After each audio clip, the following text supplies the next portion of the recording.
இன்றைக்கி நம்ம அரிசி பருப்பு சாதம் எப்படி செய்கிறதுன்னு பற்றி தான் பார்க்க போகிறோம். இது கொங்கு ஸ்பெஷலுங்க.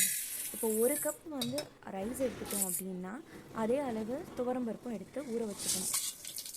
இப்போது அடுப்பில் எண்ணெய் காய வச்சு கடுகு, சீரகம், பட்டை மிளகாய் போட்டு நல்லா வெடிக்க விடணும்.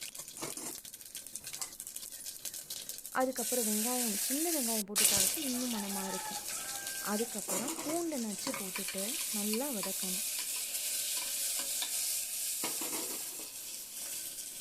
அதை நல்லா வதங்கின பின்னாடி தக்காளியும் நம்ம போட்டு வதக்கிக்கலாம்.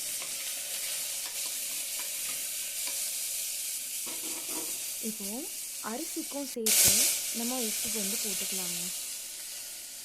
அரிசி பருப்பு ரெண்டுக்குமே சேர்த்து நம்ம உப்பு போட்டு வதக்கிடலாம். இப்போ இதோட 1 ஸ்பூன் அளவு சில்லித்தூளும், அதுக்கப்புறம் சாம்பார் பொடியும், அதுக்கப்புறம் மஞ்சத்தூள் 1 ஸ்பூன் மஞ்சத்தூள் போட்டு நல்லா இதை வதக்கிடணும். மசாலா வாசனை போகிற வரை நல்லா வதக்கிக்கணும். அதுக்கப்புறம் அதில் தண்ணி ஊற்றி நல்லா கொதிக்க விட்டுட்டு, தண்ணி எந்தளவு ஊற்றணும் அப்படின்னா 1 கப் ரைஸ் எடுத்துருக்கீங்க அப்படின்னா அதுக்கு 3 கப் அளவு நம்ம தண்ணி ஊற்றிக்கணும். பருப்புக்கு நம்ம தண்ணி ஊற்றணுன்ற அவசியம் கிடையாது. போட்டு 3 விசில் விட்டு எடுத்து அதில் கொஞ்சம் நெய் ஊற்றி நம்ம